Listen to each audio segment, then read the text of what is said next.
Mr. Speaker, but I cannot deny that he has engaged in a lot of extracurricular activities, which are on record. Now, Mr. Speaker, Mr. Speaker,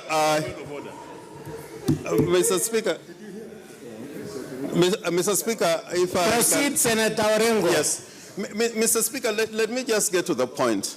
And the point is this, and which has not been answered from many of the interventions. But the point that I want to make about Section 44, which is the one which has brought a lot of contention, is that, Mr. Speaker, there are 3 words in those particular provisions. And I think this is important because if you address it clearly and directly, it may let the country know what we are talking about. There are 3 words. The word notwithstanding, the word complementary, and the word commission. Under these provisions, the clause that we are talking about, the discretion to determine how somebody who cannot be identified electronically can be identified for purposes of voting, that discretion is not in the rules. It is given to the commission because it says the commission shall put in place a complementary mechanism. It is the commission. It's not through regulations. And Mr. Speaker, if you remember, there was a time when DCs were given discretion to decide when they were returning officers, and there was a lot of messes in the election process. I know that in Trans Nzoia, for example, where my friend, the late Muliro, won an election, and then a returning officer was a DC, told him that he had the one who had lost, and therefore he was free to go to the High Court for purposes of determination. This is so important that we cannot leave it to the commission.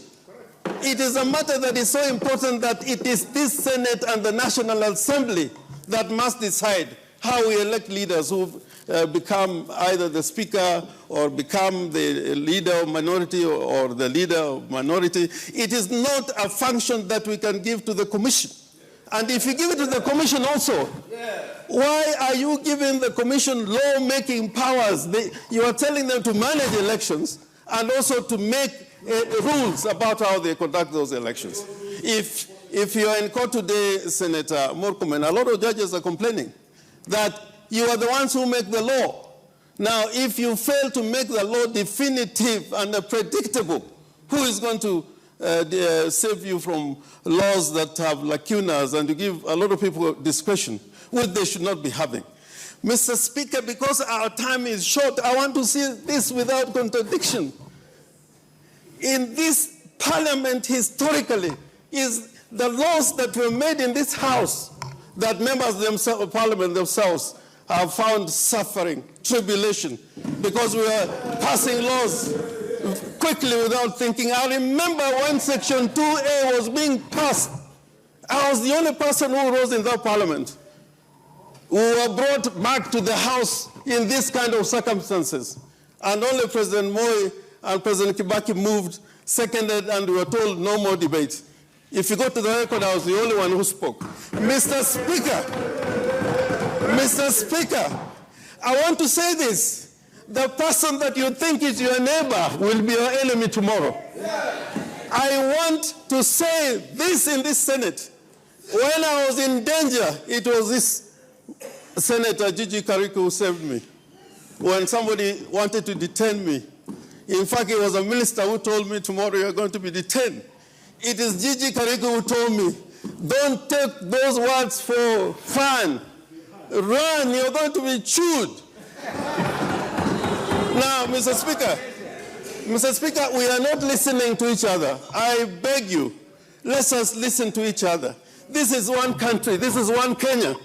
And I cannot understand circumstances in which the 2 joint houses of parliament pass a law which is agreed, which is celebrated, and even the faith communities give a contribution, and then at the end of the day, after hardly 60 days, we say there was a mistake. Can you be trusted?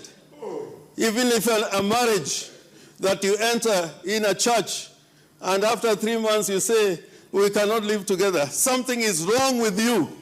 You need a doctor. And the person who brought this bill to us in this Senate that person needs a doctor, whoever it is. We can't be seen to be changing our minds like little, I don't know, even animals have memory, but it looks like we don't have memory of what we have done. Mr. Speaker, I plead that this bill, if you pass it the way it is, this House, we are calling ourselves the superior house, the superior chamber, and yet we are not even prepared to change a comma from the National Assembly. You are just becoming a conveyor belt. Bure kabisa. In fact, the President Uhuru, I can say that he's doing better than us. Some laws have gone to him and he has brought them back because he's unhappy with what Parliament has done. Na hapa sisi, we don't see anything wrong. Mr. Speaker, if you look at one of the provisions of this, if you look at this bill, part of the proposed amendments are amendments to laws that do not exist. Surely, what are we doing? And we have passed it. And the law is non-existent. We are dealt with. And then, Mr. Speaker, Article 99, or rather Article 95 of the Constitution, say that Parliament shall carry out its function in accordance with the Constitution. I am very happy with Mr. Sang. I'll forever call you my learned friend, not to your neighbor who is next to you, because you need to be candid. When Parliament is dealing with something which is clearly unconstitutional, we should say so. Yes. We should not let it pass. Yes. But if it passes, even the courts are going to say, was Wolcomen there? Was Sang there? Was Kilonzo there? Was the Attorney General Emeritus, was he there? Was the Speaker there, who is a legal student? Was he there? So I urge you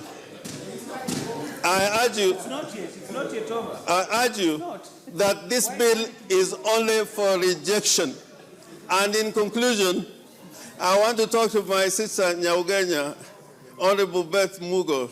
We have gone through the trenches with you. You know when governments are in power, how they behave.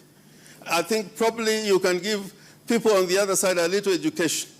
That sometimes revolutions eat their own children. Yes. Yeah. Government eats their own people. This government is going to punish you more than they will punish me. I'm telling you, in another 1 year, you will be crying in my office to come and represent you. I know, I can tell you.